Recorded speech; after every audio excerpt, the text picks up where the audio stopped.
All right, my guy Eric, what's going on, man?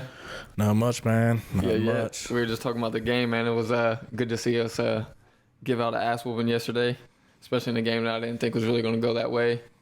And you were down there on the field and pictures with the coach and all that, man. That stuff was real cool. Indeed. How'd that come about? So I'll start off by saying I apologize to everybody I accidentally lied to about how I got those tickets. So the other veterans at the school and stuff, because I get a lot of emails, from because I'm in grad school, so I get a lot of emails for make sure I'm up to date on my class and stuff like that. And one of the things that happened is like when I told everybody the other day, I was like, yeah, man, I got the tickets to go down during pregame, meet the coach, stuff like that, like some sort of military appreciation thing going on. It's like, oh. He's like, how'd you get that? I was like, got an email, man. Y'all didn't get it? Like, OSU sent out an email. And the other night, the night before, Friday night, I was sitting there, and I was like, oh, man, I've been lying to everybody. That email didn't come from OSU. Like, it all started, like, because, I dabble with the Veteran Service Organization, so, like, the American Legion. I got the email from them. Oh, okay. And so, like, everybody's like, I didn't get that email, man. I'm like, oh, you better check your spam or something. So, yeah. That's funny, man. So since we just mentioned it, too, let's get a little bit into just explain to people who you are and kind of some of your titles nowadays as far as, like, what you're doing with the veterans. For the most part, I do a lot of volunteer work. That's where I got started. That's kind of like the realm where I'm going to stay in. But it's my life's dedicated to helping veterans, find a better quality of life. I use myself as a guinea pig. I don't like to push anything that isn't something that I experience personally. I know there's a lot of stuff where I won't be able to experience it, so I may have to go by word of mouth, but most of my stuff is spoken through personal experience. Right now I'm a mentor coordinator for the Delaware Mission Court, which is in Delaware, Ohio. Up there, it's a peer-to-peer thing. You have to be a veteran to be a mentor, so it's peer-to-peer, veteran to veteran. Some of these guys and gals find themselves in a little bit of legal trouble. They can volunteer to come on these dockets, and through this, it's a lot of people think it's a slap on the wrist. It's not. It's pretty intense probation, reporting, stuff like that. But at the same time, you're not going to go to jail. You get to keep your freedom, but we're going to help you develop a treatment plan, get enrolled in the VA, find out what benefits you may or may not qualify for, things like that. Gotcha. Yeah, and like I told you a little bit before the podcast, I think this is something that hit hard with me, even though I don't have anyone super close to me that has been in the military, and I wasn't in the military or anything like that. But just to see what you're doing, and then also see, I think social media has kind of helped bring that awareness to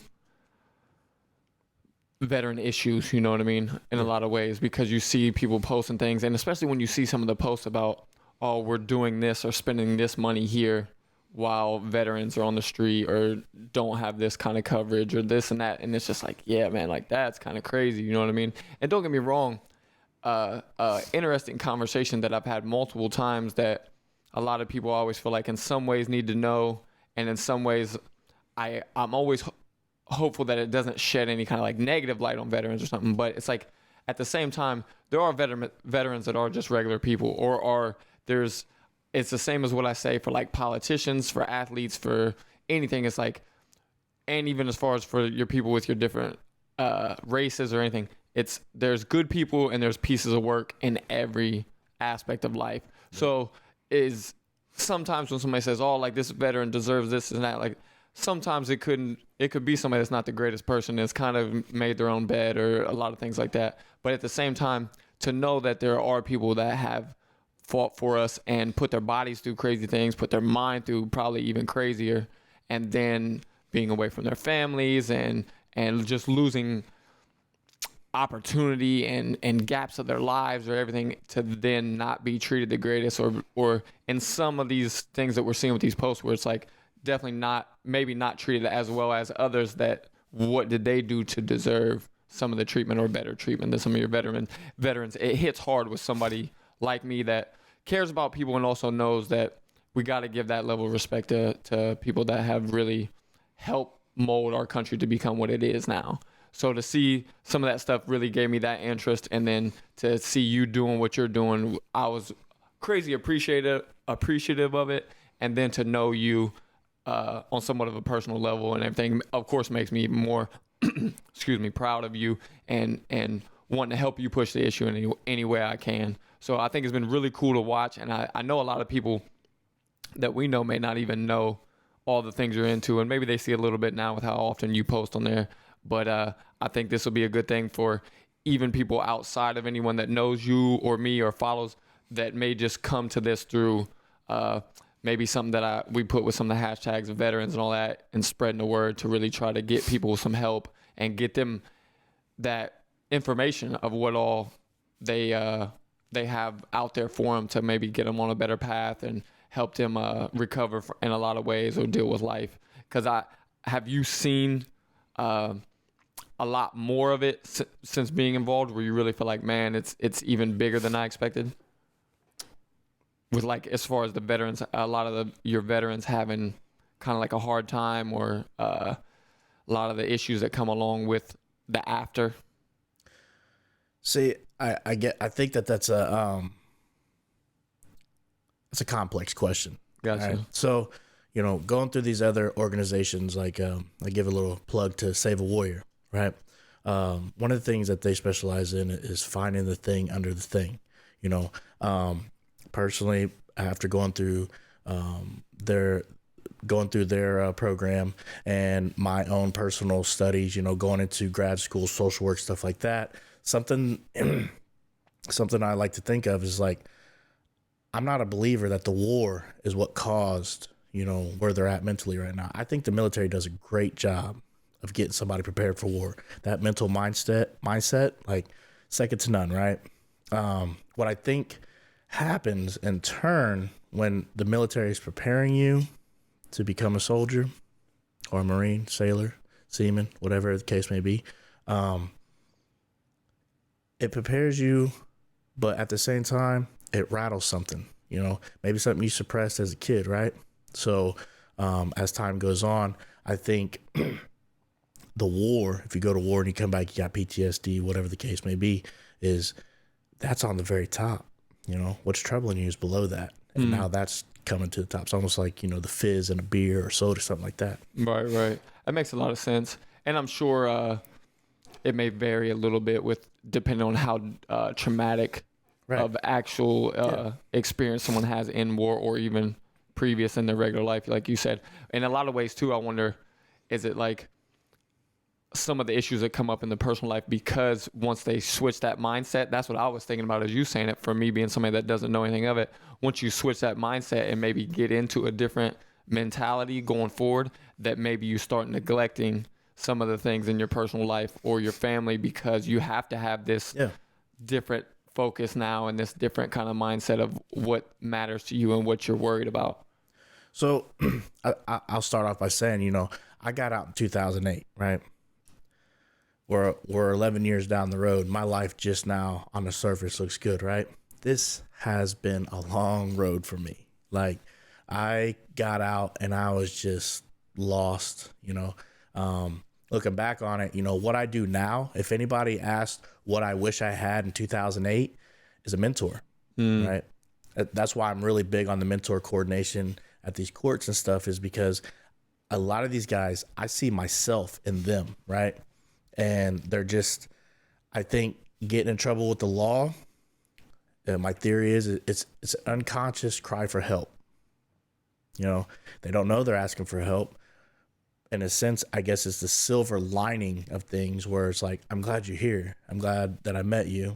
I want to help you get back to where you are, or where you want to be and need to be, law-abiding, proud veteran. There's nothing wrong with it, And along the way, hopefully I can humble you a little bit.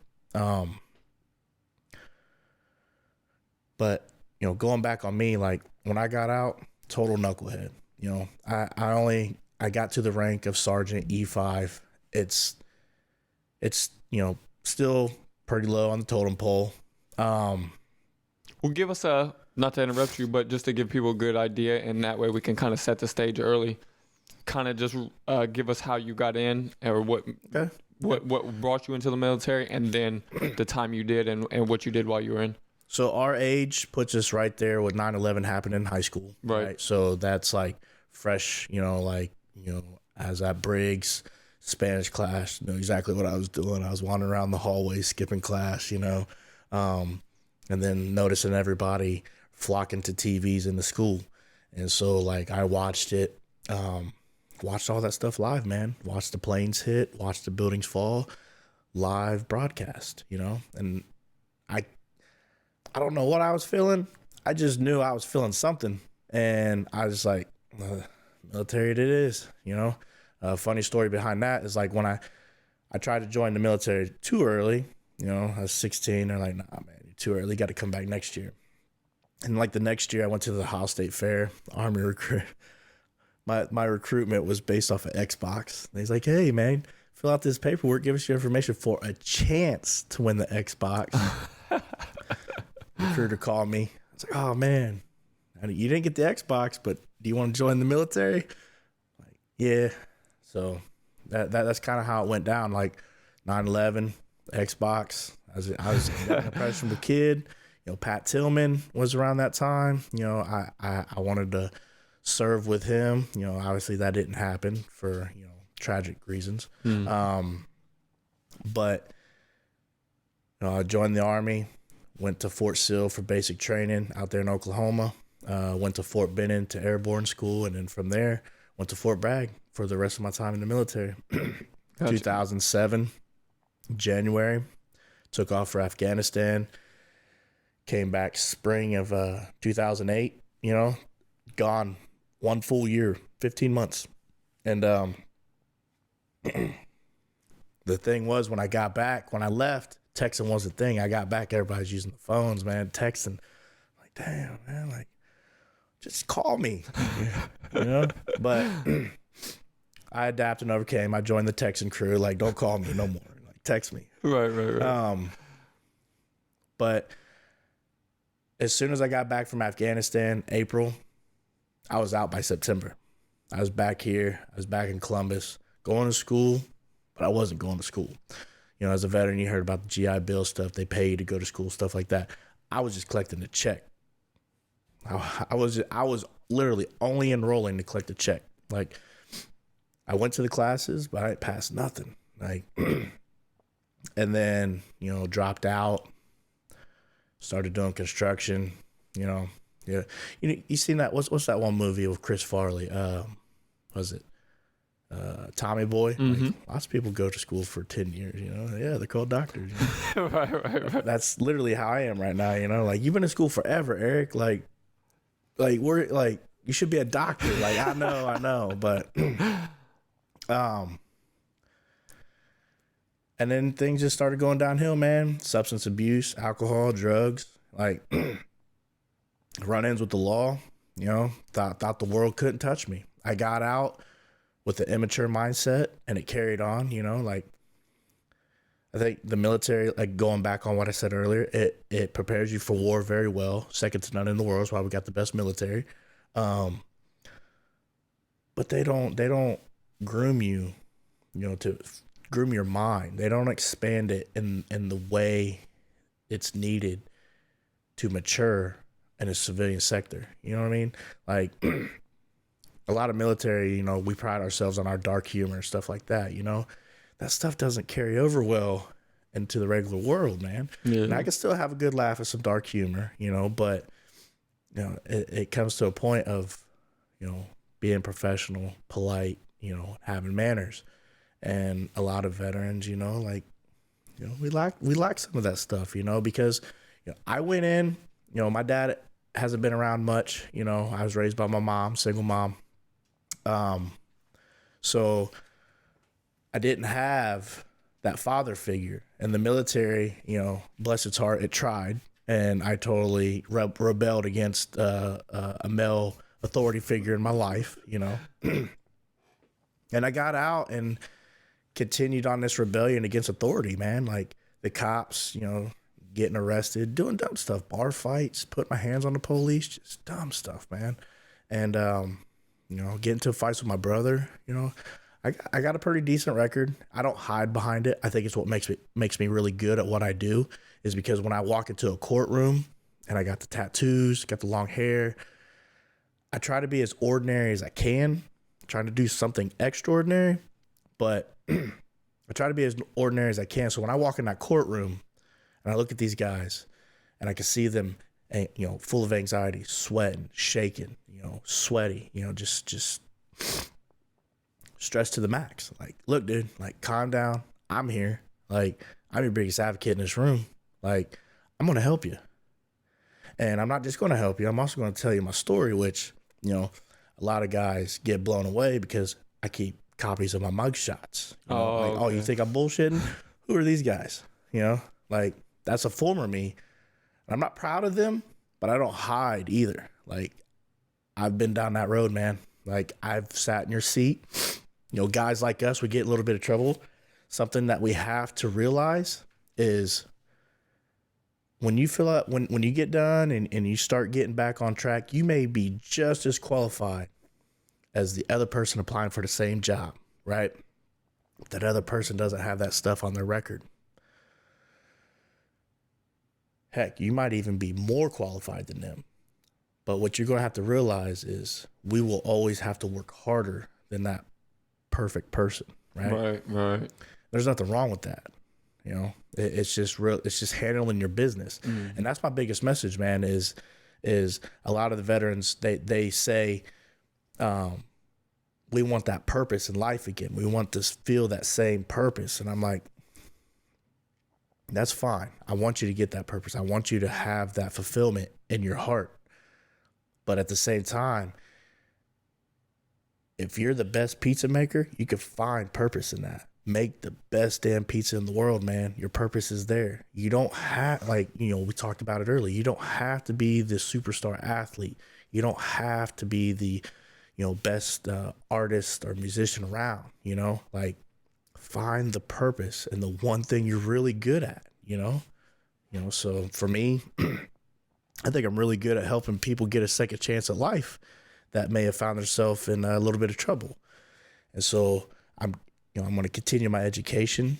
I'm going to keep learning every day because this is my purpose. I want to help, and maybe it'll grow into more. Maybe I'll start, helping people outside of the veteran community. But right now, like,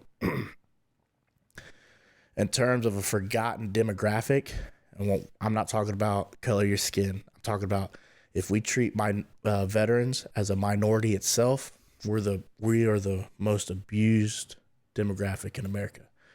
Unemployment rates are real high, homeless rates extremely high. Suicide rates, incarceration percentage is actually pretty high. So my thing is when I talk about the veteran community, I talk about it in the through the lens of I look at it through the lens of it's a minority itself, and I'm trying to help my community. Everybody has their community. They're trying to lift it up. That's, let's do this. I do my best to curb the politics and religion. Sometimes it makes its way in there just because it's hard to avoid that stuff in this current climate of a country we're in. Right. But yeah, it's for me. So there's an organization called Justice for Vets. It's a national, their motto is leave no veteran behind. And like, that's literally what I'm trying to do, man. Like I have all the capitalistic, all the, entrepreneurship aspirations. I don't dive into it right now, but I want to have good money. I want to live a comfortable life just like the next person. But at the same time, volunteering is what helped me turn my life around, so I always want to do that, I've heard that, man. I've heard that from people in a lot of different categories, not just veteran issues. Whether it be drugs and alcohol, whether it be abuse, different things. And it's like, to me, that makes a lot of sense. It's like getting that fulfillment, you know what I mean? Or like a different, to know that you touch somebody or that you're actually making a difference at the same time of doing something that you maybe care a little bit about and you have been through. To hear you talk and hear you say, you speaking to these people and doing the things that you're doing and having the experience, that's something that's came up a lot on here lately and a lot in my life, having conversations with other people and things I listen to and consume and things about trying to get better about. It's like when someone has that, that's the kind of X factor, you know what I mean? That's something that really a lot of times can get someone to turn their life around or listen or care about what you're saying when you've actually experienced it. You've been there too, as opposed to somebody just talking. So a lot of times that's what I'm more on now lately. Like if I'm going to put things out to people, it's got to be about what I know personally. You know what I mean? What I know personally. Let you guys talk and do the business thing, the veterans thing, whoever with my guests that I bring on. But like, I need to talk to people about what I've been through, what I know, to where I know that's something that they can really latch on to and be like, okay, he's been where I've been too. And that's probably what you're seeing in those faces and stuff with those people in the courtroom, right? You know, something else I'll say, it's the small things that count, right? You know, technically I'm supposed to wear long sleeves at my job because of the tattoos on the forearms. I wear a polo as much as I can, short sleeve. And it's not about rebellion. You know, like it's still in me to rebel, but it's a matter of somebody in the audience identifying with me, being able to look to me and be like, all right, he's one of us. Right. He's not one of them. Gotcha. That's real cool. He works with them, but he's one of us. And that's really what I'm trying to, you know, that's my message is like, realize like I collect a check over here, but I come from your seat. You know, I've been where you are. What was the very first thing that made you dive into this? Like the very first, whether something that you saw that made you want to go this route, or how and why? So let's go back to 2015. That's my most recent run-in with the law, or the latest, whatever. Mm-hmm. The way things, you know, went about, you know, sorry. You know, the statistics on DUI, you know, because I got more than one, nothing to laugh at, but the statistics on them is you get them within a 2-mile radius of where you live. I remember the whole night, man. I made it all the way home, but I was hungry. And so I left the house and I got caught.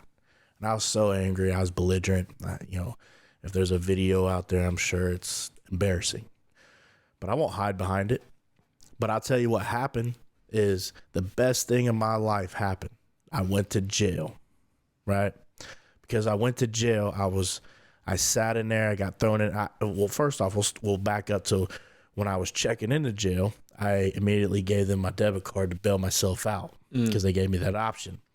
So I bailed myself out, but they won't let you leave until you sober up. Fair enough. They put me in the drunk tank, and I sat there for the rest of the night and sobered up, awake, banging my head on the wall. I was so upset with myself. It's like, what are you doing, man? You got 2 kids? Like, what are you doing? And so when they finally opened up the door and let me out, I walked straight over to Broad. There's a Sunoco over there, and I bought some water. And from there, I just started drinking a gallon of water a day. I curbed all the alcohol, just kicked it. Like, I do moderation now, but I don't, you know, getting crazy, you know, behind me. But that's where that was the first domino to fall, was you got to do something. You can't just be out here being wild like that. And so I got back enrolled at Columbus State, and I got involved with the paralegal degree. And from there, I started volunteering, you know, doing whatever I can. Got involved with organizations like Team RWB. Now, they have a stereotype saying, you know, all they do is run, do marathons and stuff, but I don't run. What does it stand for? What's the team? Team Red, White, and Blue. Okay, gotcha. So you have legacy veteran service organizations. People would be familiar with the American Legions, the VFWs. Those are legacies. Those are the OGs on the block, if you will. Since 9/11, we've had some other modern veteran organizations pop up. They may not necessarily be a veteran service organization like the OGs, but they do more community-based stuff. So Team RWB, yes, they like to dabble in the extracurricular activity of physical fitness. But that's where it all started for me, man, is they were looking for a liaison to go to the Franklin County Veterans Court and just be kind of like that, person sitting there. If anybody needed any help, they can reach out, to them, to the RWB, and they'll do what they can. It's also an opportunity to spread awareness of what RWB had going on, which is great. What in turn that domino that I set up there is about, I don't know, 6 months into it. And I heard Delaware was standing up a new veterans court, and long story short, it turned into, we'll pay you what you're doing for free down there up here. So I followed the money. So that's where I'm at. I started volunteering with Delaware first. It wasn't just a transition straight. It was more like my volunteer was an audition to see if I was worth their time coming up there. Gotcha. And had you already been taking legal schooling and that type of thing already, like from the jump, or this kind of thrusted you into that? So there's multiple education programs that the VA gives veterans so that they get their degrees, stuff like that, higher education. I'm under what's called VOC rehab, vocational rehabilitation. And when I signed up for that, I think it's a longer application process than your GI Bill. GI Bill is pretty cut and dry. Sign up for it, go to accredited school, you're in there. VOC rehab is a little bit different. I remember taking, it's not a test, it's more like a interest questionnaire that lasted a real long time. And some of the stuff that came back was lawyer. All right. And I was like, oh, it's interesting. Like my brain set up to be a lawyer. I like to argue. And I think I'm always right, but, I followed that rabbit down the hole, and it's all about timing, right? Like perfect timing. I start school in 2015, the fall at Columbus State. And at the same time, they're like, we started a partnership with Kent State because there's no bachelor level courses, classes, anybody teaching a bachelor level of paralegal. Like Columbus State's only associates. Columbus State offers a post-bachelorette in paralegal studies. Capital's got something, but it's not a bachelor's degree, right? And so I got my associates in paralegal studies, and then I was able to apply to Kent State, but I never left the city. I never left Columbus. I barely know what Kent State's campus looks like. But, that's where I really started getting classes where it's like pre-law, paralegals type stuff. And it's like, it starts hitting hard, and like, oh yeah, I got it figured out, man. Like I'm going to go be a lawyer. I already work in the court system. This is where I also started interning for Congressman Stivers, So like, yeah, legislative branch. I'm all about the laws, man. We'll make me some laws, I'm going to change it for the veterans, And I really did, man. So I took the LSAT, totally bombed it, like I had no business taking that test. But I get in there, I do what I got to do, and was last fall, November, I meet.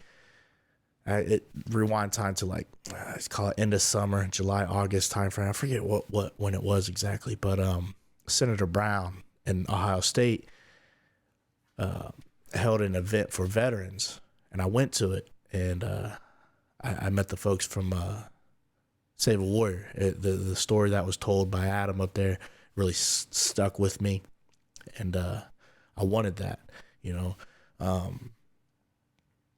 and so I enrolled in that program in November 2018. I go through the program, and I meet some great folks, man. Great mentors. I'm also at the same time, simultaneously, in the fall of last year, I'm in what's called a Service Leadership Corps, the first cohort that the mission continues. I'll go back on that in a minute. I just want to tell you where I'm at, like going a mile a minute. And I just start meeting these veterans who are licensed social workers. And basically they're just like, hey man, have you ever thought about social work? And I'm like, no, like I'm going to go be a lawyer, guys. Leave me alone. You don't know what's up with me.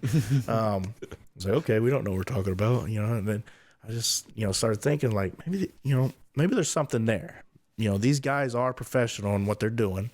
Maybe there's something there. So I start researching and stuff like that. And I don't know, man, like something clicked. I started doing the work. I found out like, the VA has a big need for social workers, stuff like that. And there's not a lot of research out there to support veterans needing specific types of help. And as I started doing more research and looking at the layout of veteran treatment courts, lawyers are needed. But once you come on the veteran treatment court docket, the lawyer can stay on the sideline. It's not really his realm. You're not fighting. Okay. They've already pled to some sort of, either they pled guilty, not guilty, or it's a diversion program where successful completion gets that stuff off their record, right? So the lawyer already did their job. It's a social worker's realm now. This is their arena. You got to help them build a treatment plan, help them get everything going on. So I'm just like, that's it, man. Changing course again. Here we go. Buckle my seatbelt up. I applied to Ohio State. Originally didn't go the way I wanted to. I went in there, I'm like, man, like this is the third time I've applied to Ohio State since 2008. And you guys tell me no every time. Like I went in there with zero expectations, zero. I just wanted to go ask somebody, like, what do I have to do to make this university like me to start school 2020? So talk to folks for hours, kind of like an interview, kind of like this podcast, just conversation, man, conversation. And at the end of it, they looking at my, so I had to write an essay, what I do, how I want to apply social work to my life, stuff like that. And my own selling point was, there's like, we see you want to work with veterans, but that's all you wrote. I'm like, yeah, that's what I want to do. I was like, it's like, but we're looking for diversity. I was like, you take the word veteran out of my essay and apply diverse, you get everything you want. It's just wording, wordsmith. I was like, well, what do you mean? I was like, I have served with everybody in the military, everybody from every community, from people all around the world. I was like, that's a very diverse community. So when I say veteran, I still mean diversity, So at the end of it, it was like, we like you, you're in. I'm like, great. I'll see y'all next year. Like, no, this is April 1st, April Fool's Day, man. Like, no, we'll see you in August. And I'm like, what? Like, don't be messing with me. Like, it's April Fool's Day. We're not doing this. Like, y'all's too professional for that. And they're like, no, dude, like, you're in. We like you. I'm like, for me, getting into Ohio State is a dream come true. That is the dream. Like I've always wanted to go there, and I never felt good enough. One of the reasons why I went why I went to the military, because I knew I wasn't going to college after high school, because I just messed up, skipping, not doing good with my classes. And back then, in an immature mind, it was Ohio State or bust. Columbus State, ew. Kent State, nah. Now I'm working on my third degree from The Ohio State University. And I'll be honest with you, like, I'm already playing chess with myself in my mind about the future. Like, well, what do you want to do? I was like, I'm not really sure if I want to be somebody's therapist and tell them what's wrong. Like, I picture myself walking into that Oval Office with a PhD telling the president that we need to help these people. That's what I think of myself. If you can't dream big, then why dream at all? Right. And what's that? Reach for the stars, right. Land on the moon type thing. You know what I mean? That give yourself that big goal and that big aspiration. At least if you fall short of it, wherever you're falling short is something great. Right. And you know, I try to carry as much zero expectation as possible. And one of the things that's helped me get to this point of being an opportunist, being optimistic about everything is give everybody zero expectations, because I've been let down left and right by people all the time, right? People trying to manipulate me, take advantage of me. I mean, it just happened most recently, you know? Wanting to be involved in entrepreneurship, you know, I found myself in like a cult meeting for a pyramid scheme. I'm like, yeah, you're like, I'm out. Like, Yeah. you guys take advantage of somebody else, because it ain't gonna be me. Right. But man, it's hard work, and having zero expectations. I can't stress that enough. Is volunteering is a lost art. I'll repeat that. Volunteering is a lost art. You know, people's like, well, I volunteered for the military. Did you get a paycheck? Yeah. You volunteered to sign up, but you didn't volunteer to serve. You know what I mean? Like, Yeah. like if you're getting paid for it, you're not going to get the same fulfillment out of it. You know, I volunteered to jump out of planes, but I got paid for it. You know, that's one of the reasons why I was like, yeah, man, you get extra money on that paycheck. So coming back to the real world, is you have to volunteer. How are you going to get the experience you need to get that job you want? You got to give up your time. Everything costs something. Nothing is free, right? So since 2015, my life has been on the up and up. Everything is starting to turn around, and I appreciate that. You know, I've humbled myself, but at the same time, it's through volunteering, zero expectation. Is don't expect anything from anybody else. If you want to get something done, it's okay to do it yourself. It's also okay to delegate it too, but have zero expectations. You know? Yeah, I love that. I love that mindset. I mean, that's something that hits super hard with me, and is always something that I try to talk about on here or to anybody that I can. Is like, don't expectation. How they usually say it. What's the saying about it? It's like expectations is what leads to disappointment. You know what I mean? It's hand in hand, and I don't think anyone should expect any handouts. I don't think anyone should feel like they have to do anything other than make things happen for themselves, for sure. And everybody gets help in different ways, you know what I mean? In some type of way that sometimes we don't even see it, or you don't know that it's there. And sometimes once you start putting in that work, then it's shown to you like right in front of your face. Then you really see it like, oh, it's right here. Like this I do have a little help or a little boost on this side or in this avenue, in this lane. But I picked that up in the mindset of a lot of veterans. And that's been one of the coolest things to me about, like, so we talked a lot about us listening to like the Rogan podcast and some of the guys, because he's had a lot of like former SEALs on there and military people. So the thing I notice in them that I also pick up in you is that accountability is like number one. You know what I mean? That's like the first thing. So I don't know if that's something they teach you or that's something that kind of comes along the way, but that accountability hits hard to begin with, especially on anyone that has that mind frame to begin with. So we hear that and it's like, oh, I like what this person is saying, and I trust and feel better about their perspective because of that. You know what I mean? They're not putting anything on anyone else. But then after that, it's like, I think because of the shit that you guys have been through, on top of that, then it adds even more a little bit better level of respect and understanding of. A minute ago when you were talking, I was relating like the way you talk and other veterans talk to even like Gary Vee, like we were talking about, where it's weird that he has no veteran background or anything like that, but it's like the things that matter to you guys are the things that matter.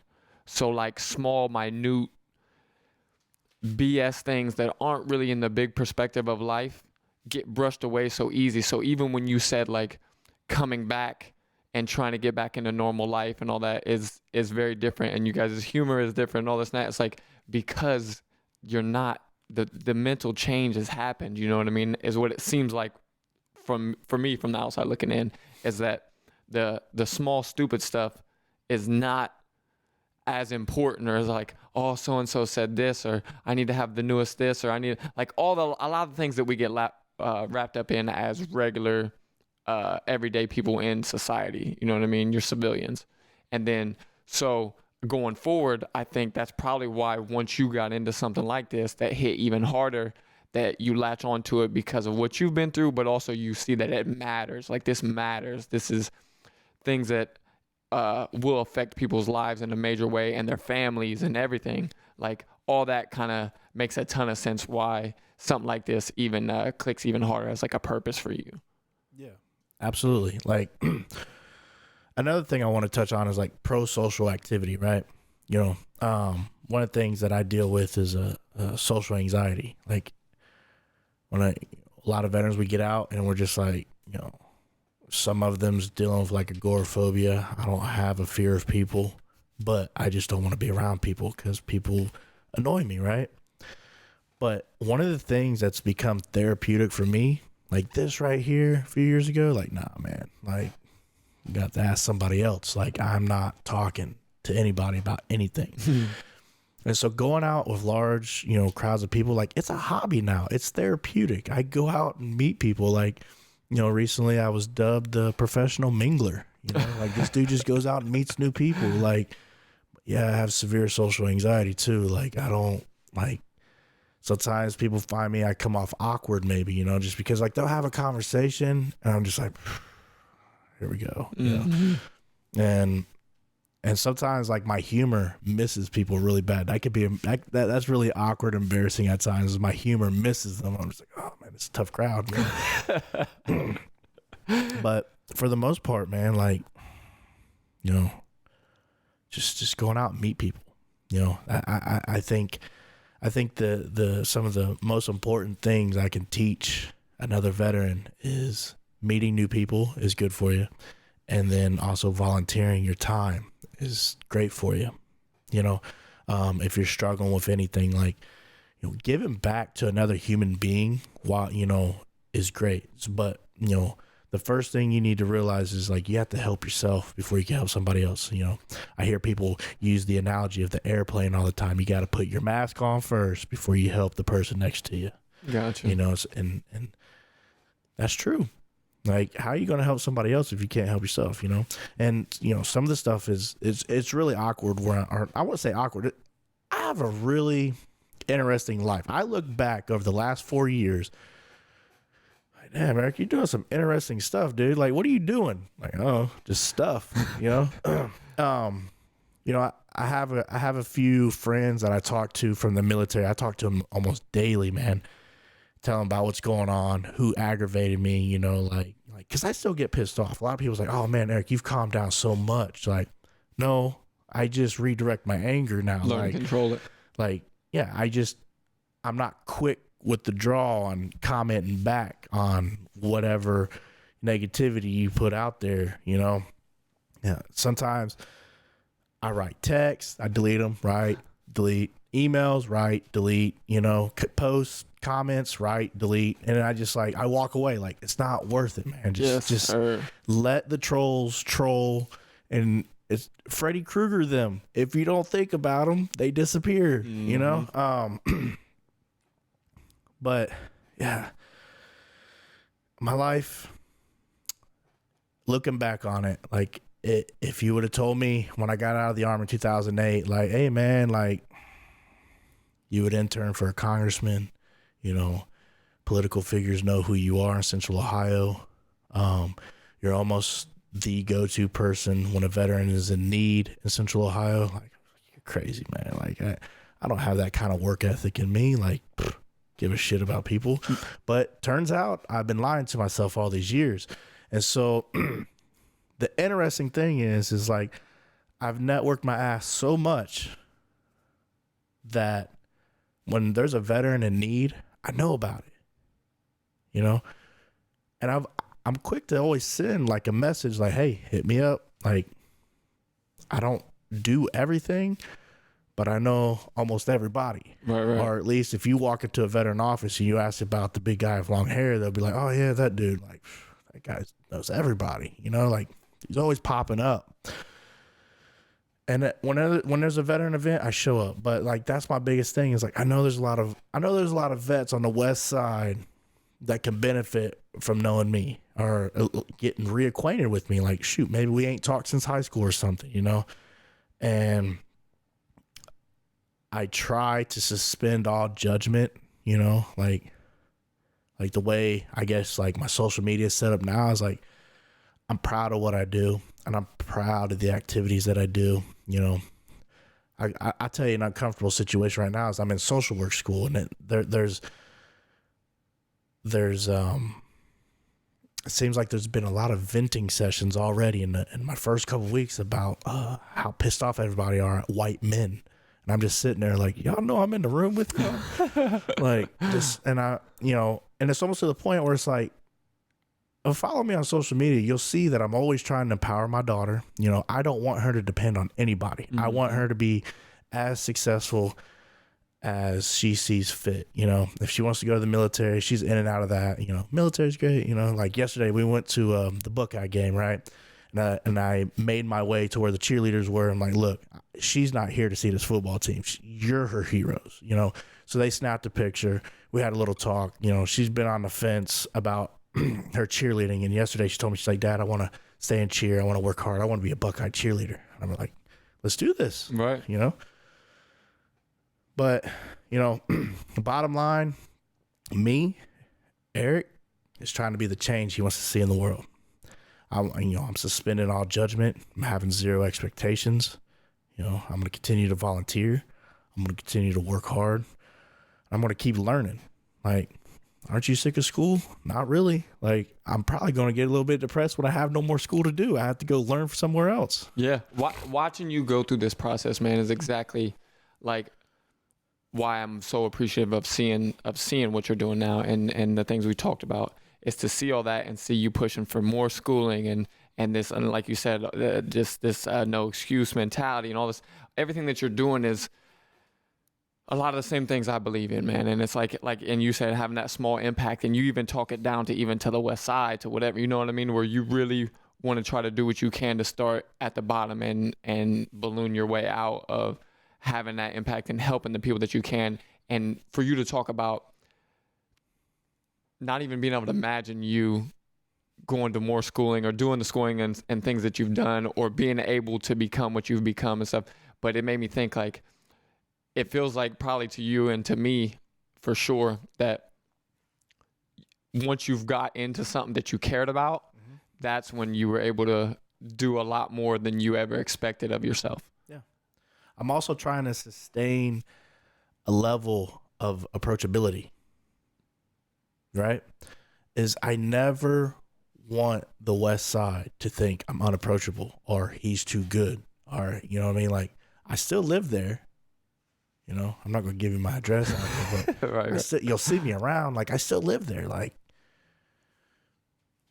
yeah, I have dreams and hopes of, you know, putting my kids into great schools, stuff like that, you know, great programs, whatever the case, whatever I could do to help, you know, put them in a better setting as well, you know, but I never want to lose the connectedness of the West Side. That's where I'm from, you know. You mentioned the word bottom.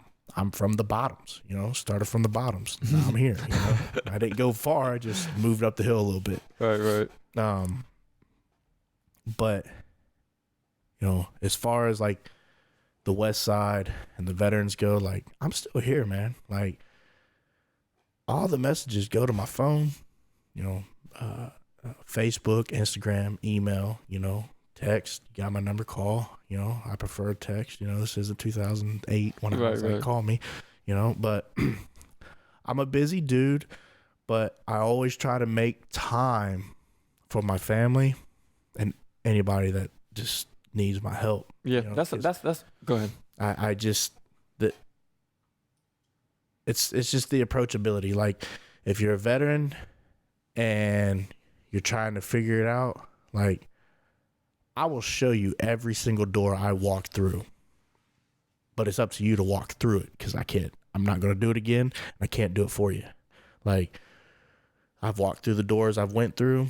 I've done what I had to do to get where I'm at now. I'm very hungry. I'm very thirsty. I want to keep driving, right? Like, I'm going to keep moving forward. Like, I'm going to keep my hand back there. Somebody wants to grab it, come with me. That's great. You know, like what Snoop Dogg gave that analogy of the gap, right? Like, don't go down to them, bring them up to you, you know, like let them catch up to you. Don't, you know, and so that's what I try to do is like, I'll show you the doors that got me here to this level, but I can't go back down there. I don't want to go back there. You know, I was told some great advice that I still go by. Like, this gentleman's a great mentor of mine. You know, through his travels and his experiences in life, he was told, if you want to change your life, the only thing you have to do is change everything. Mm.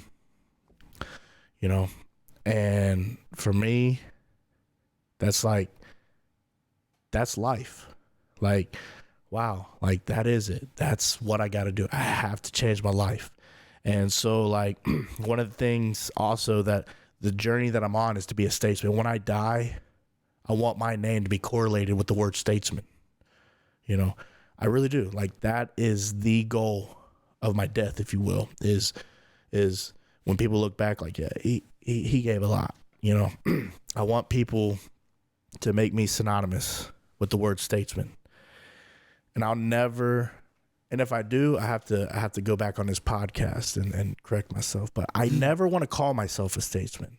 I always want to refer to it as my journey to statesmanship, because I feel like that mindset, the power of words and how you could trick yourself into always wanting to elevate is my journey to statesmanship.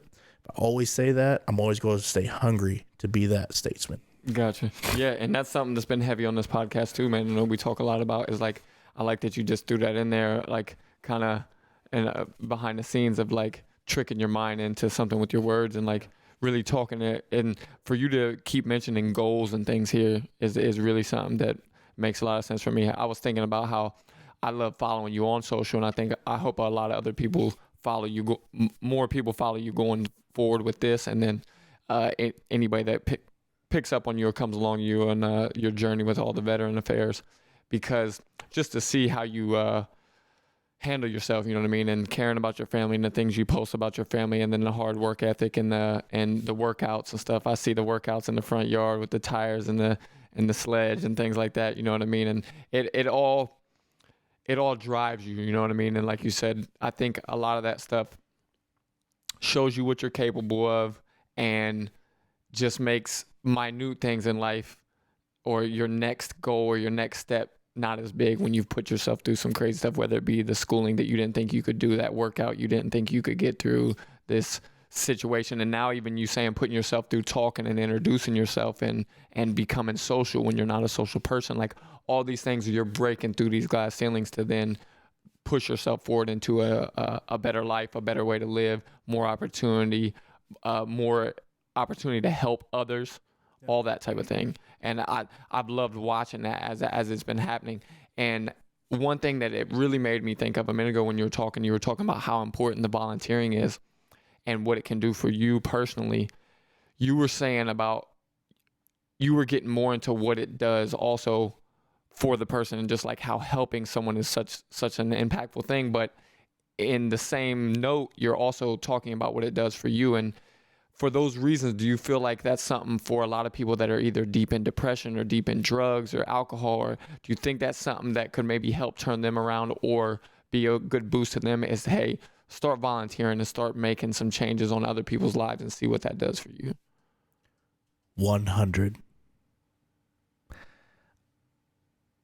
When I first got out, like 2008, you know, even going back, like as growing up, like I was above volunteering. Like I said, man, it's a lost art. You know, I was above it. You know, it's kind of like looking down on somebody that works at McDonald's, stuff like that. You know, there's parts of our country that we look down on just because like we don't understand it. And I think volunteering, you know, I'm starting to see it turn around.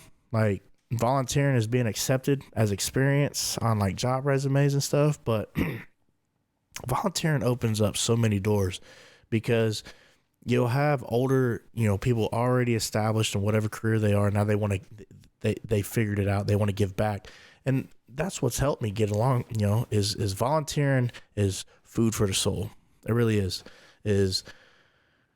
When I go out and I'm helping build a community garden on the south side of Columbus, like, who was there with me? I brought my kids with me, because if I can get them in the mindset that I'm in right now at their age, imagine what they're going to be when they're 30 years old, man.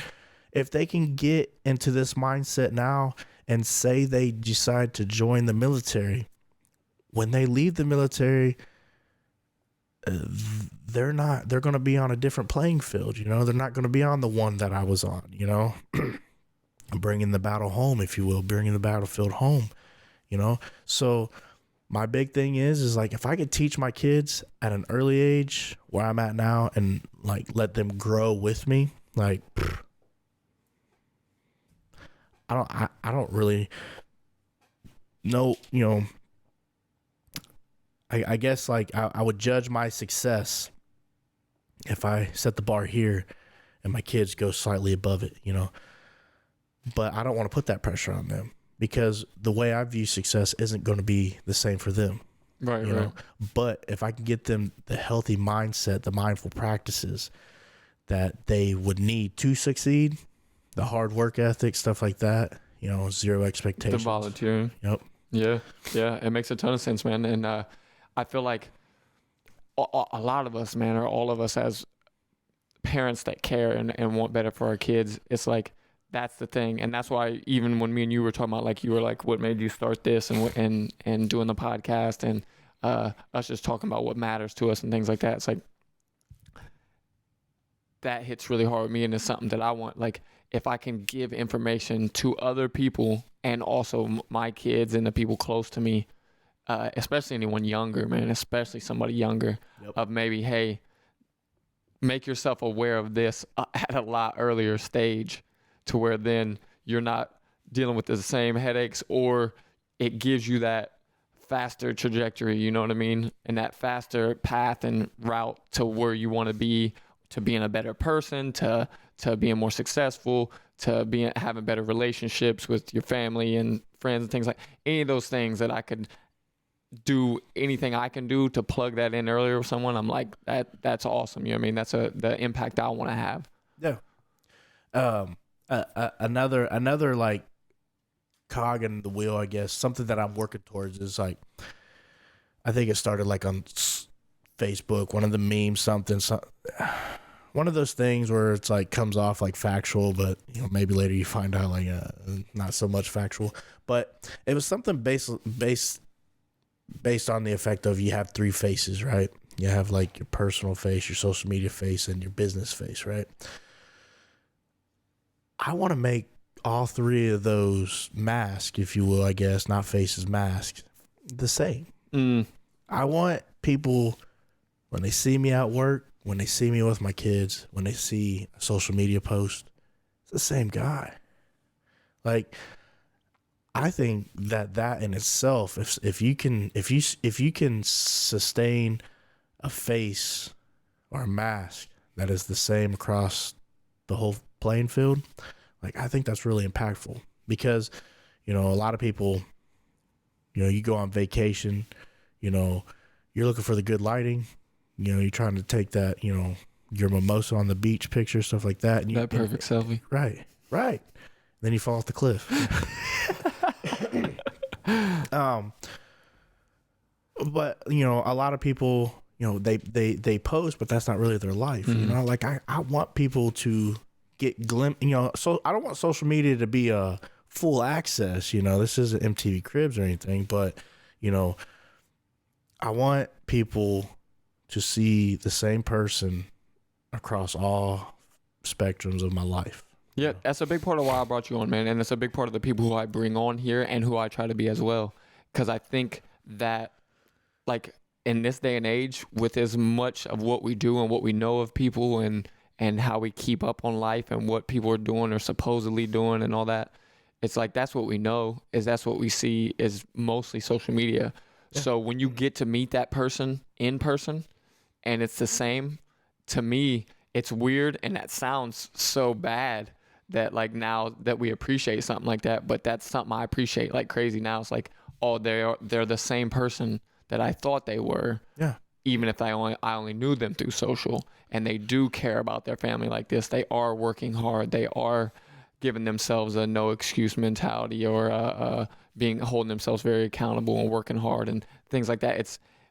It's refreshing, man. It's super refreshing. But I think also that from what I'm seeing with the people that's came on here, that also a lot of times nowadays is in turn leading to success, because it's setting yourself apart from a lot of these posers. And I mean, a lot of the fakeness and the what's going on in today's era. Hey, you think that interview you just left, they're not looking you up on social media? Mm-hmm. That's the first place they're probably going, before and after the interview, to see if you talk crap about them before or after, you applying for that job. But I want to touch on something with veterans that like I do with my kids, right? And this is something like I keep thinking about, but I've never expressed it. So this is my first Perfect time, right? Right. This is my first time like putting it out in a public setting. But I've talked to people off to the side about it. But one of the reasons why I like try to take my kids with me to, let's say, work. I work in a court, and this stuff has blown up in my face like recently, with jobs, with the veteran service organizations. And here's the thing. There's a big push to destigmatize mental health in this country, right? A lot of it's, focusing on the veteran community, and other, communities that are being abused right now by the public. But I try to keep my kids involved with my life. I want them to see what I do and who I help, right? So, like taking my kids, letting them get a glimpse at work, see what dad does, right? This blew up. Like somebody questioning me as a parent because I exposed them, if you will, to people that are going through the court system, and the courtroom environment can be violent, people losing their temper, people showing up under the influence of whatever, right? And then the language that follows with it, and people fighting and stuff like that. And me exposing my kids to that isn't me being a bad parent. It's me exposing them to the truth of the world. It's me trying to do what I can to destigmatize this mental health epidemic that this country is in, right? Doing my part. Because me as a veteran and the other veterans, when our old crusty asses are sitting in that retirement home and you start losing it, what if my daughter or son is your caretaker? You think they're going to give you that special treatment that you probably need? Oh, I recognize this, I'll help him, right? Versus somebody's like, that dude's crazy, leave him alone, right? And so, and I get this, like when I go to a veteran event, I try to take my kids with me as much as I can, and I'll tell you straight up, like it's written all over these people's face. Like I show up with my kids, like, what are they here for? Why'd you bring them? It's written. Not everybody says it outright, but I can feel the tension because my kids are there, right? I don't care if it's a banquet.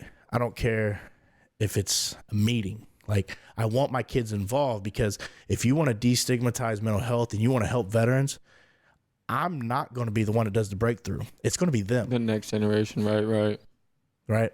So when you're scoffing at the idea that I show up with my kids, you're only hurting yourself, because we're eventually going to be too old to take care of ourselves, and it's going to fall on them. Makes a ton of sense, man. So,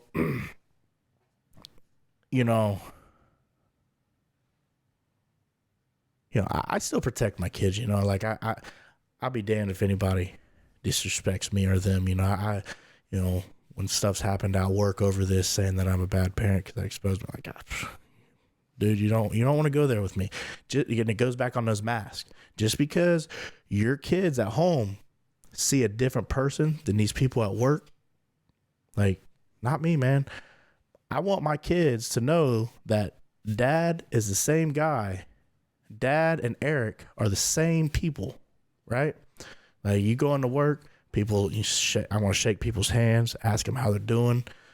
And then, when I go home, like when I pick up my daughter from school, usually the first question is, how was your day? And when I go to court and we have a court day and those veterans start lining up, hey, man, how's kids? How's your day? Mm-hmm. Same person, right? I'm trying to get rid of the multiple masks.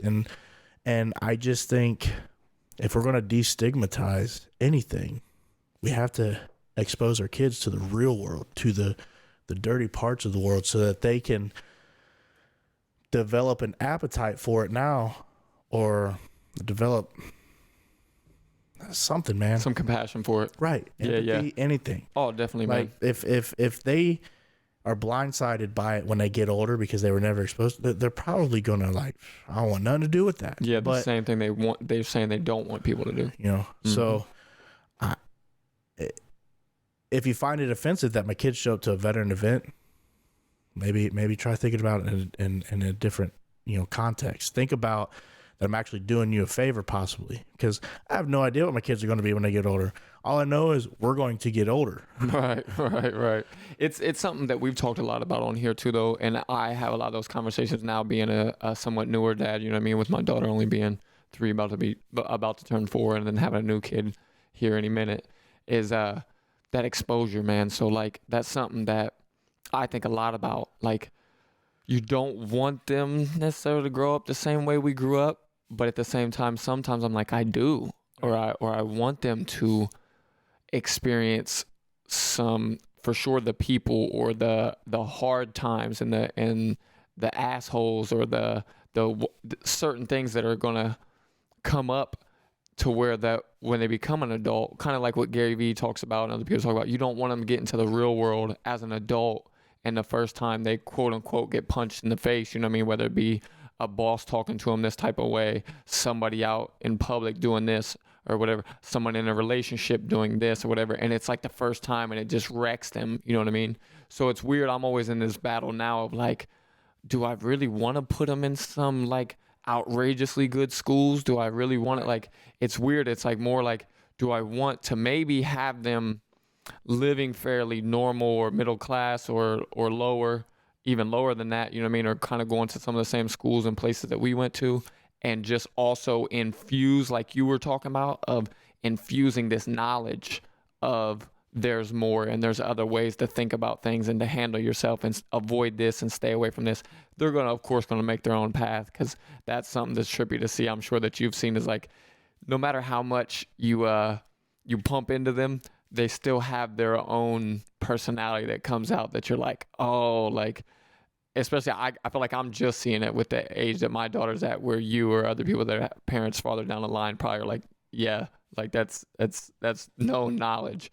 But they're going to do their own thing. But I would like to be able to set the stage for them of, like, a better life, while also putting them out there enough and in situations enough that aren't the greatest, that they develop that character, you know what I mean, and that knowledge of that side too. And I think it's a weird balancing act, man. Is that how you feel too? Like, and what's been your experiences with that? Man, all I know is like, I think my kids are, one of them was, like, sent by heaven, and the other wasn't. That's a nice way. Yeah. Like, my daughter, like, she was great. Like, my son, dude, he's just like, and I keep being told, like, that's you. Like, what? Like, nah, man, like, this dude's crazy. Like, I like to joke around with my son. Like, he'll be flying off the chain. I'm like, hey, get your shoes on. And now he's caught on to it. He'll be like, what, you want to go fight? I'm like, yeah, let's do this. Yeah.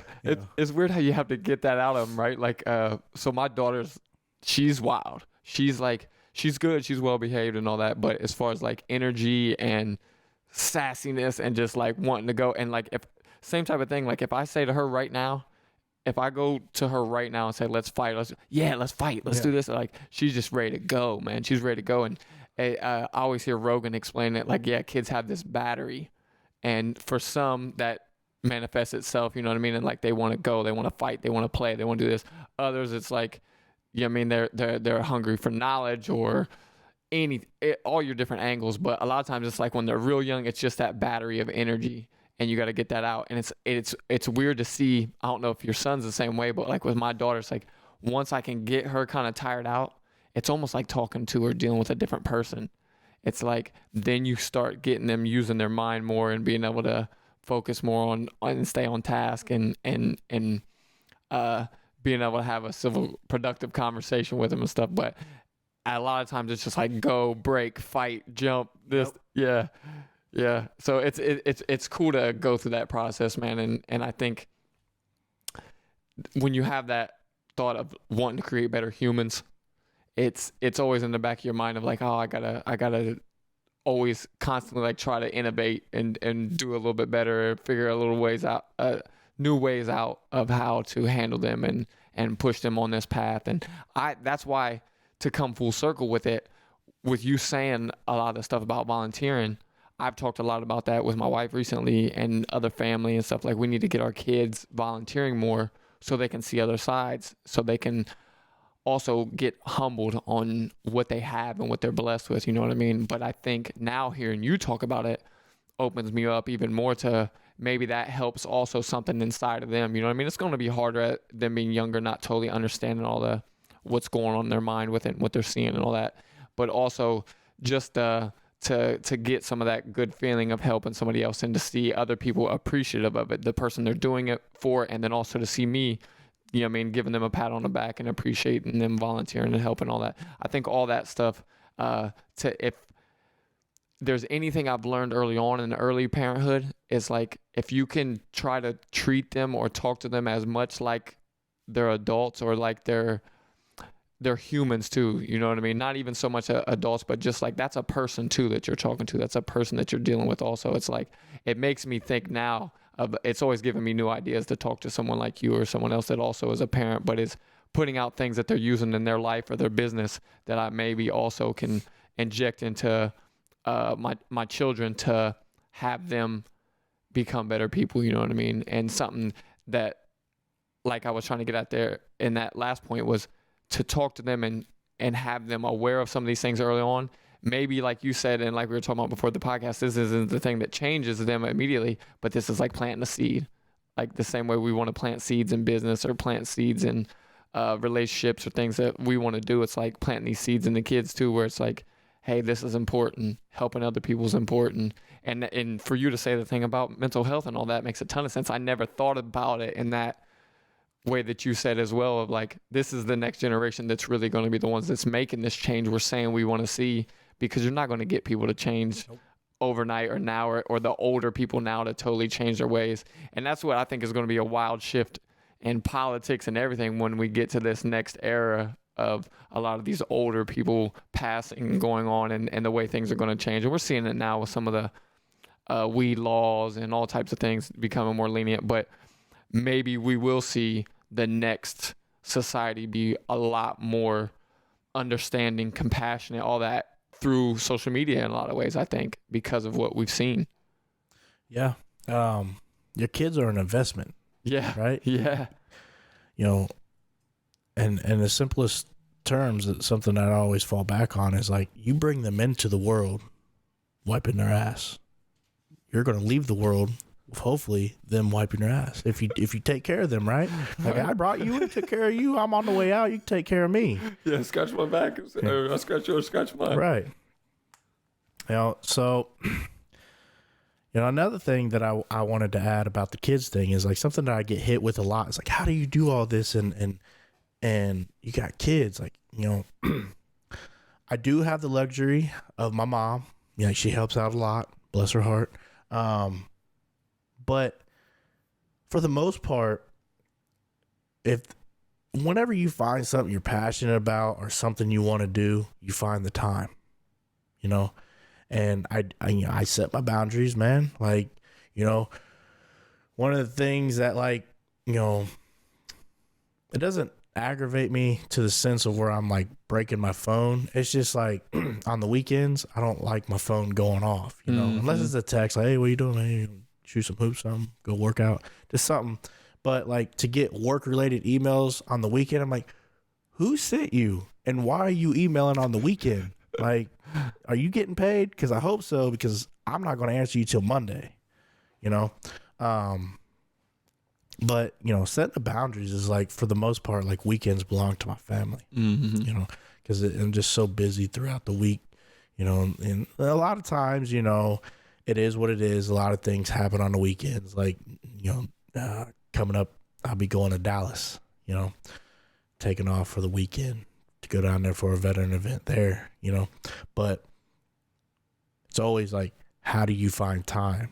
If this is something you want to do, you'll make the time, you'll figure it out, and then if you're worried about, if you think you got the time, but you're worried about time management, stuff like that. Like one of the things is like, when you first asked me to come on here, what did I tell you? I was like, hey, I just started school, let the dust settle and I'll reach back out. Like it's going to take me about a week or two to figure out what's available, what's not, and coming up, I knew I had Dallas going down, so I hit you up like, hey man, I'm ready to go. I'm a little bit ahead on the work, stuff like that. So yeah, how busy you are is definitely something that it was a question of mine as well too, or interest of mine, is to see all the different things you're involved in. It's like I feel like every other week to month or whatever, I'm seeing like all this new organization or this new this or this, and I'm like, holy shit, man, like he's doing it, man, he's getting after it. And that's why I say in a lot of ways, like we talked about before the podcast and all that, is like, that's why I see eventually this leading to something bigger for you, that where you're going to be doing something that's your purpose, I mean by that, and it's going to lead to a business or something, like you said, because you have that entrepreneur mindset, you know what I mean? And that thought of, like you said, looking for your $1 million idea or your something. And I think the main reason, like I told you already, that I think it's going to go that route is because this is what you care about, because this means something to you. And all the people that I've had on here that are pretty successful, or even to pretty like ultra successful, is that's what they say. Like, I was just chasing my passion. I was just going after what I want. And I think a lot of people maybe would find that if they start to do something. And I hope I find it in this or something that comes along with this. And I think that's a lot of people that if you don't, at least you were doing something you love. That's the thing that I think is like where it really can make a big change in someone's life. So like if this never turns into something incredibly lucrative for me, if same goes for you or whatever, it's like I was still changing lives. I was still putting out information for people to help them out. Like I even see all the posts you're doing now and have been doing for quite a while of throwing things out there of benefits and things that is out there for veterans. Oh, go get this for free.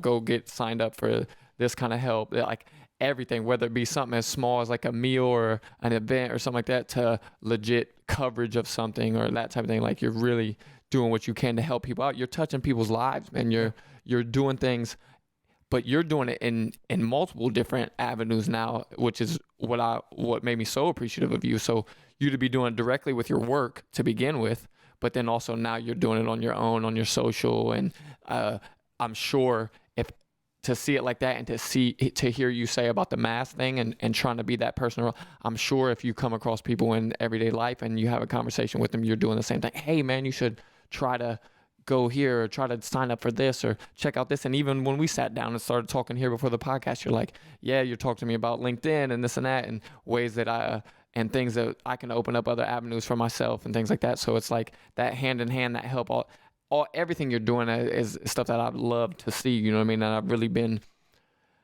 interested in it in a big way. And I think it's crazy. One of our first episodes that really boomed was someone that talked a lot of veteran and military talk, and talked to my wife afterwards. And they're like, she's like really interested. It's weird that a lot of people in the country it's so foreign and we don't know much of it, but we see it in movies and we kind of have this idea stuff that when you do hear a little bit more about the actual realness of it and the details and stuff like that, it's really cool. Even for you to tell me the little bit about like how well prepared you think you guys are for war and for that mindset and everything. That all that stuff is brand new to me. I would never know nothing like that. You know what I mean? And I just think it was good that the way I spit out all my thoughts on like what's going on in the military community and the things that's needed and the veterans and all that. And you kind of like, well, no, that's not really what it is. Like there's other issues that are underneath that come to the surface because all that stuff is really interesting to people. So I hope that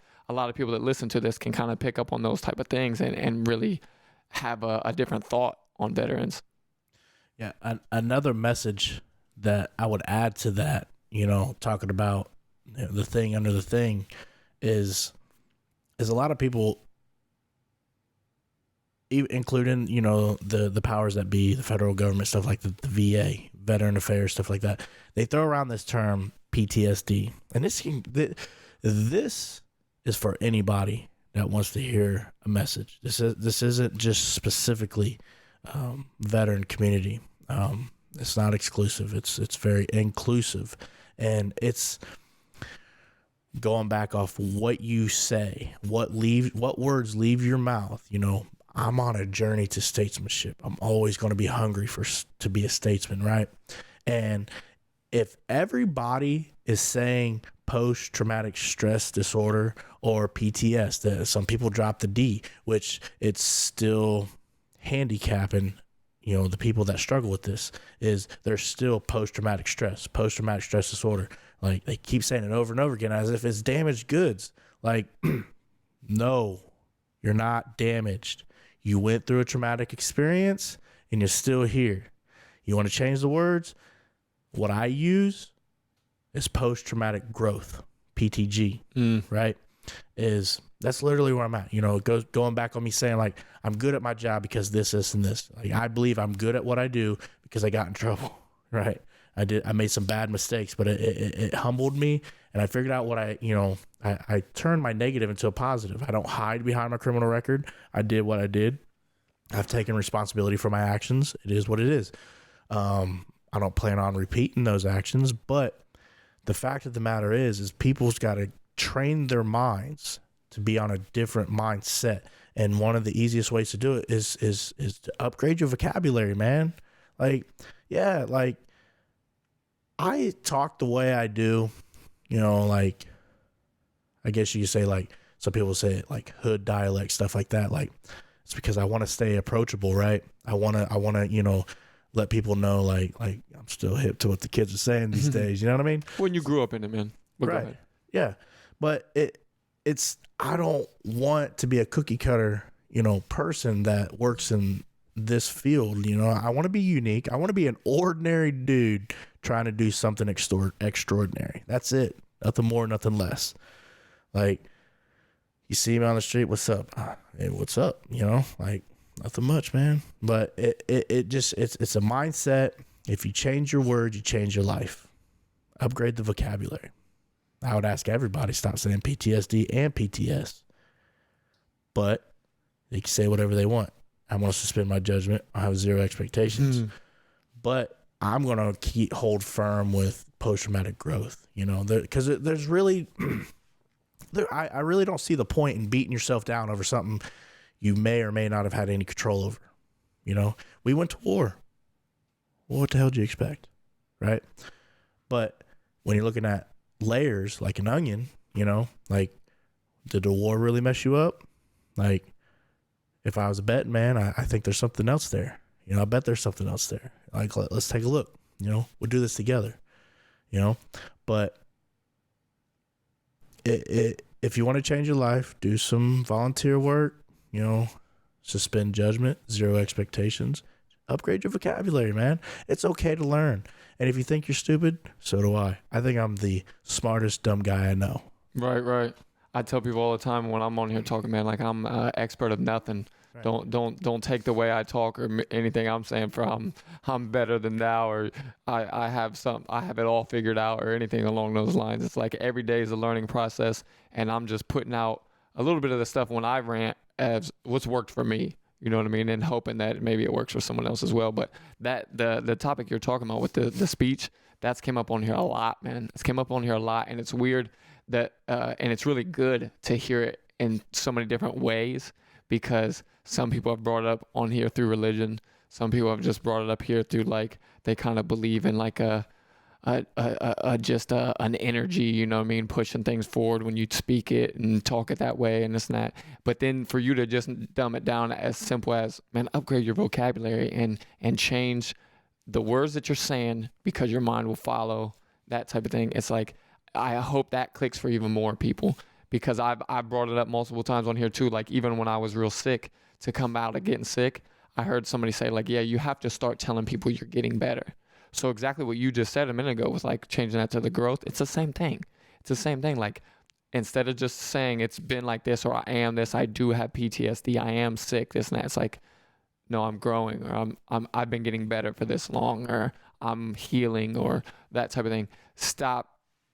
Try to stop yourself in that habit of saying, almost like putting yourself in the victim lane, but not even to make it that harsh, just to train your mind different, like you said, like really train your mind to let yourself follow in the path that you're not that anymore. That's something that's happened, and this is a new day. Yeah, exactly. Like I really, like, you know, I struggle with anger issues. You know, I'm sure many people got similar, you know, characteristics about themselves that they can attest to. But for me, like, I don't want to be angry no more. Like, I just want to be cool. I want to live my life. I don't want to argue with people. Like, and I think it all goes back to, like, you know, a mindful practice and self-care, right? You know, I was introduced to warrior meditation, which is, you know, just, it's a meditation, you know, and it's a basic form of meditation. You know, it's 3 phases or whatnot, 20 minutes long. You know, and a lot of people's like, I don't have time for that. I'm like, me neither. But I'm tired of being angry. And,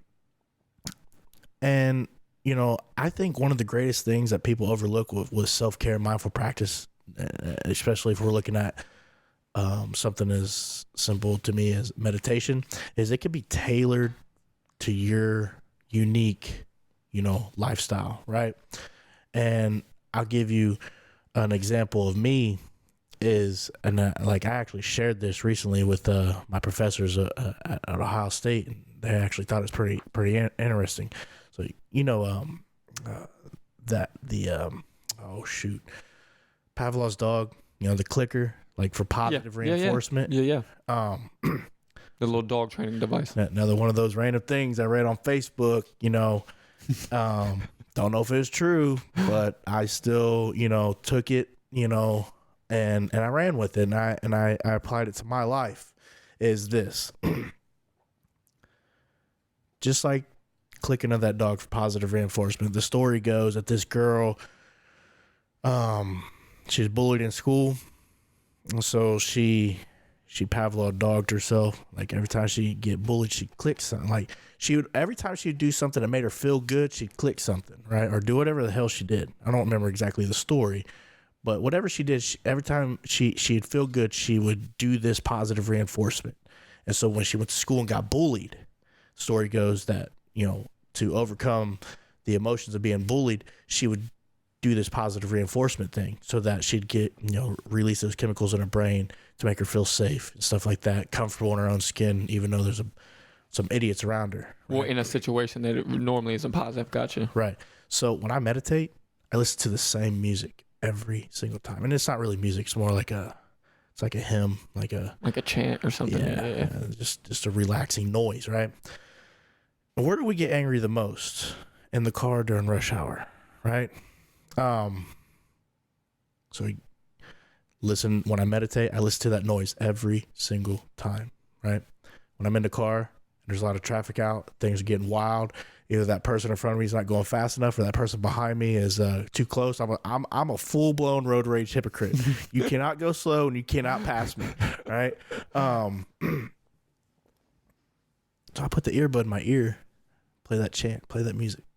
Yeah, I calm down. Yeah, man, it's a great idea, and I love that meditation. A lot of these things on like self-improvement and things that have kind of seemed like for hippies or taboo or just weird or everything in the past now are becoming real commonly talked about, and more people are seeing like this is stuff that works. So like for something like that, I think people can really run with that and find like, what's your thing that calms you down? Do that in the moment that you get the most pissed, man. Like do that, like, because acting out of anger a lot of times always, instead of saying always, a lot of the times turns out worse on your end, you know what I mean, on our end when we act out of anger. So if you can do something to tone that down and bring yourself back to a mental, a level-headed mental state, man, is real big, is real key. But another thing I want to ask you before we wrap this up too much, are there any other issues that you really wanted to talk about or had directly that you wanted to get into or make sure we didn't forget about before we got off of here? Man, I think if I was going to wrap anything up, it's something that I'm learning right now. Is it's dealing with like, and this is all new to me. You know, having a meaningful social media presence, if you will, where people actually engage with me on and off. You know, social media is, I guess, like dealing with the people that may or may not be, you know, where you are mentally, and whatever they post just comes off negative, you know. Is I think it goes like, it's just like text, anything else. There's no emotion behind that because you're not face to face with the person. So I think, you know, right now it's a learning experience for me. It's just, you know, letting it ride, you know, wait for them to make another comment. Cause like, you know, I think my paranoia sometimes is on 10, you know, and I look too much into things, you know, and I try to read too much in between the lines. And I think, you know, maybe they mean good. Maybe they want to see what you're about, and you know, they're not necessarily trolling you. They want to see if they can depend on you, you know, and they just worded it in a way that you may feel that it's offensive, you know. So that's something I'm working on.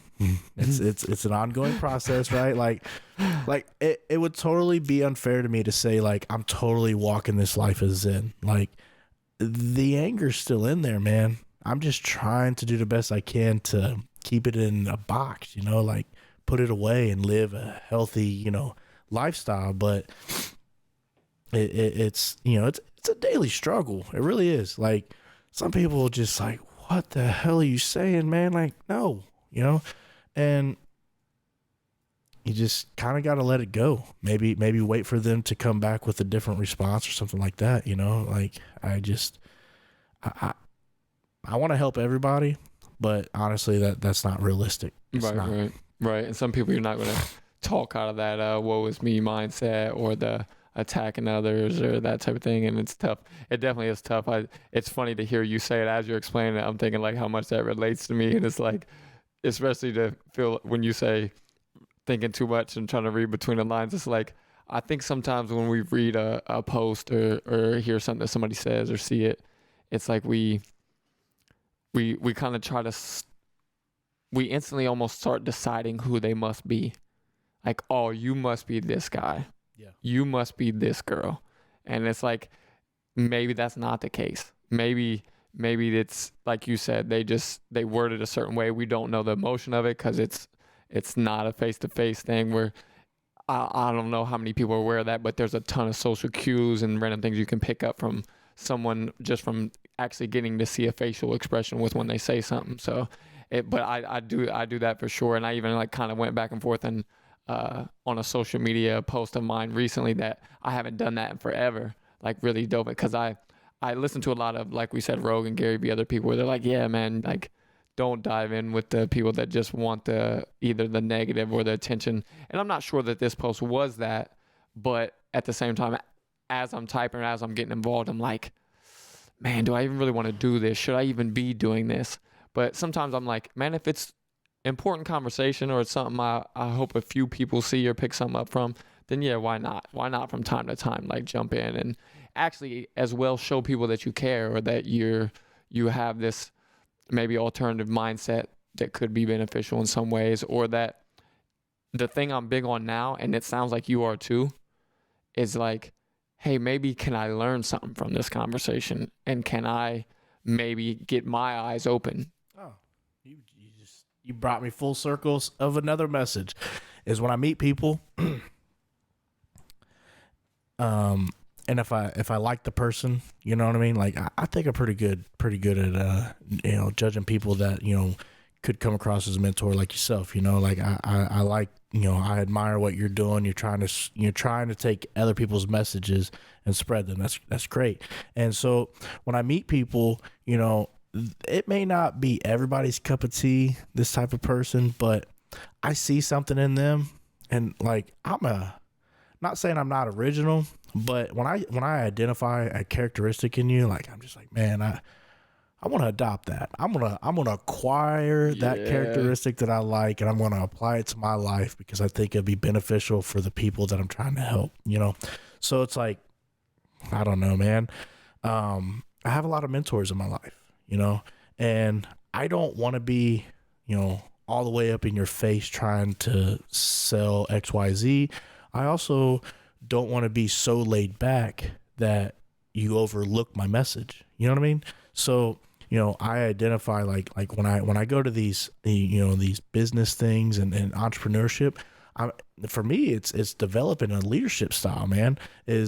I know that I'm trying to work more so in a healthcare realm, but at the same time, I have to be a polished leader. I have to be a good leader. So, and I think one of the reasons why I show up to all these like business events is so I can acquire leadership styles that I may not have thought existed that actually impact, a community, if you will. Right. Your passion for wanting to be as big of a well-rounded human and man as you can be is the big one, probably the major draw for me to you, and wanting to put you out there even more and stuff is like that. That's something that I feel like I try to do, and I hope all of us can latch more onto, you know what I mean? Is like try to pick up things. And I love what you said there about like picking it up from other people, because it's weird that even in a day and age like now, where we're trying to be original because that's what people want, you know what I mean? And that's what comes through on socials when someone's original. It's still like, but if you can pick up something good from someone else, especially that makes you a better person or better in your family, whatever, better in business, it's like, why not? What's the bad in that? It's like, you're not just being a copycat or something, or any of the weird words that someone use for that. It's like, no, you're improving. You know what I mean? You're improving. Look at it for what it really is. You're improving. You're becoming a better, well-rounded overall person and example. And even like with this, the whole volunteering vibe of this and all that, I think that's where if we can volunteer in certain ways, in certain aspects, and provide that mentorship, that's what I feel like I'm hearing from you. That's kind of like two different things clicking with me. It's like, also, if you're volunteering, you might in a way start mentoring someone to become something better, or to help them through a problem, to where we're sitting here talking about it, and you're sitting here telling me like, if I could have anything going back to an early age, it would be like a mentor. You know what I mean? So now that you're doing that volunteering or trying to do some mentorship and stuff like that, it's like you're providing exactly what might be the same thing in two different ways. You know what I mean? And you never know who's going to show up. For sure, man. But also, so what's the next thing, man? What's the big goal going forward? And what do you think is the easiest way you can tell somebody that this is what Eric's headed towards, or what he wants to do? So honestly, man, it's turning the volume down a little bit. You know what I mean? Like it's that's literally what it is I'm pretty far, I'm very stretched out, Gotcha. And grad school, like I've basically, like, it's not that I cut everybody off or cut organizations off. It's to me like I'm living a dream right now. I'm going to the Ohio State University. Like a lot of people, like it's just a school, like, and it's everything to me. Like I wanted to be here my whole life. Like, So for me being there, like, it's kind of like, you know, if it don't make dollars, it don't make sense. If it ain't Buckeye related, then it don't make sense to me right now. You're like, I want to experience, because this is honestly the first time I've been a traditional student, right? Most of the stuff I did was online. You know, my classroom experience was very limited just because I'm not a traditional student. Now grad school, you know, like, it's a different beast in itself, but you know, being an advanced degree, it's got its intimate classes. I'm not sitting in a room with 200 other people, you know, I think it's like 20 people tops per class that I'm in. But, you know, right now, my biggest goal is to get through grad school, and hopefully I'll figure out exactly what I want to do by next year, late next year. Because, like, I am interested in following, you know, either getting a dual degree, whether it be public policy or, you know, I just recently found out that they have an MSW and PhD track.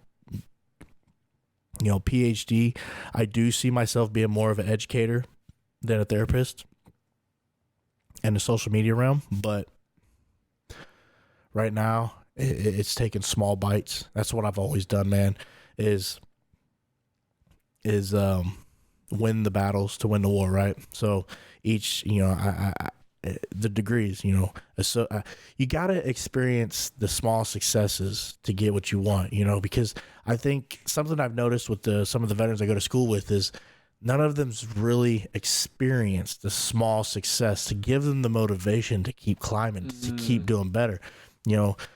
A lot of these veterans that I know, you know, I met them at Columbus State, you know, and I've told them this is like, maybe you should go back to Columbus State, get your associate's degree so you can get that one win under your belt, and then come back to Ohio State and start working on your degree again. Because I think when you get that small win, you that sense of accomplishment, completion of something, it gives you renewed motivation, gives you fuel to carry on to the next step, you know. So that's where I'm at right now, man. Get through grad school so I can pick up the next step, you know, after that. That's dope, man. I love hearing all that.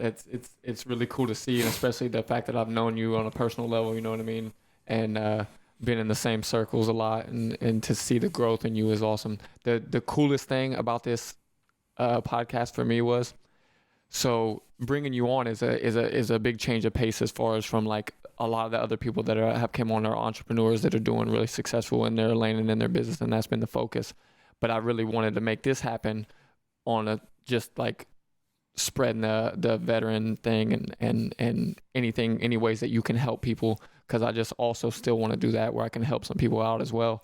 But a lot of things you said in here are hand in hand with entrepreneurship, and then I think in a lot of ways you're starting to see a little bit of it, but maybe you don't see all of it, of how entrepreneurial you are.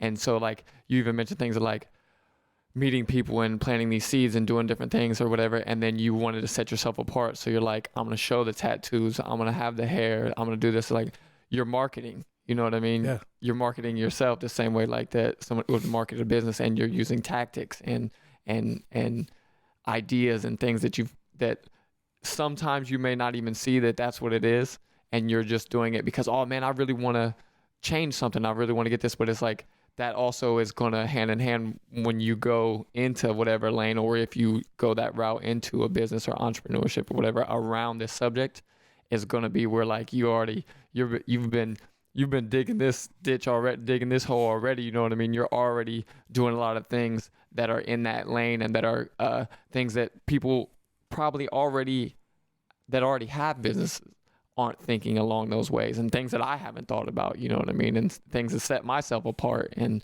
planting seeds here and doing that. Like a lot of things you said today and even before the podcast and on have been things that I'm going to use going forward. So to bring somebody on for kind of a different issue, but it to still kind of feed that vibe that we've and the topics and the things that we've had on here to begin with has been awesome, man. And even to hear more about what you're doing and get to know more about you personally and what matters to you has been really cool, man. So I really appreciate you coming on. I appreciate you too, man. I really do. And I just want to close with one thing, is if you want to succeed, you have to get comfortable with being uncomfortable. That's it. that's the key. It's like if you want to be successful, you're going to have to try something new eventually. And it's going to be uncomfortable. You're not going to like it. It's not going to feel good. So get comfortable being uncomfortable. Awesome, man. Tell everybody any organizations you want to shout out, or places like if there's some veterans watching and they want to know, hey, where can I maybe go to get help about this and that? Some of the big ones that mean something to you. So there's two main ones that mean everything to me because, basically they pulled me from the depths, I think. And it's a huge thank you as well, is Save a Warrior. They can be found at saveawarrior.org. It's a great organization. They are headquartered out of Central Ohio now. They started in Malibu, California. They still have their location out west as well. But, to have something right here in your backyard is really awesome. But, their work is second to none. The mission continues. We're fortunate enough to have a platoon here in Columbus. They don't have, platoons just popping up anywhere and everywhere. They're pretty limited right now. But they're growing. They're growing fast. It's a great organization, especially if you want to learn how to volunteer and give back, like even for you. Like one of the great things I like about veteran-based organizations like the Mission Continues is they are inclusive. They are a unit. They are a community of not just veterans. Like, anybody can join these organizations. Of course, they have their perks for being a veteran because, I get to go to their events down in Dallas, Service Leadership Corps, things like that for the veteran. But you could show up. I go to an event with my kids, and you and your family could show up, and we're all part of the same group. Gotcha. So, and I really appreciate that because I think one of the big things is I love that idea because if you want to see what's going on in the veteran community, then why not get dirty with them? Makes a ton of sense. Yeah. Also, tell everybody where they can find you for the people that'll come on and be like, especially I think for someone that it might be another veteran that's struggling with certain things or running into some legal problems or whatever. Tell them where they can find you on social and all that. All right, so Facebook's pretty easy. It's my name, Eric Sowers, but the profile pictures is the same across the board. Just a guy with long hair, smiling, cheesing because he's in a good place. The Instagram that's the Airborne Jesus, and then I'm in the process of adjusting everything else so that it matches across the board. Like I said, what brought up TikTok, the Airborne Jesus over there as well. I got to get my Twitter and Snap back up and going. I've been dormant on those just because I've been so busy. I can't, there's like thousands of social medias now. But bottom line, if you look up Eric Sowers, you're going to at least find me on LinkedIn and Facebook, and I cross-post everything as much as I can. Awesome, man. I can't tell you how much I appreciate this. It's been cool as hell, man. I'm glad we did this. All right, man. Appreciate you. Yes, Thanks. Sir.